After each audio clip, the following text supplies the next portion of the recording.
আজকে আমরা অফিসে মুড়ি মাখার আয়োজন করি আর এখানে সবকিছু কাটাকাটির দায়িত্বে ছিলেন নোমান ভাই।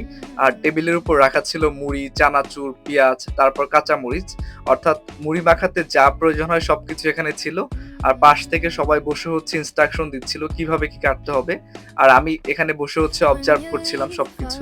অবশ্য ফার্স্টে হচ্ছে কাশেম ভাইয়ের কাছে সব দায়িত্ব ছিল, কিন্তু কাটাকাটি করতে এক পর্যায়ে কাশেম ভাইয়ের হাত কেটে যায়। অ্যান্ড এখানে হচ্ছে মুড়ি মাখানোর দ্বিতীয় পর্বে মশলা মাখাচ্ছিলেন আমাদের সিনিয়র, অ্যান্ড পাশ থেকে হচ্ছে তাকে ইনস্ট্রাকশন দেওয়া হচ্ছিল কিভাবে কি মাখাতে হবে।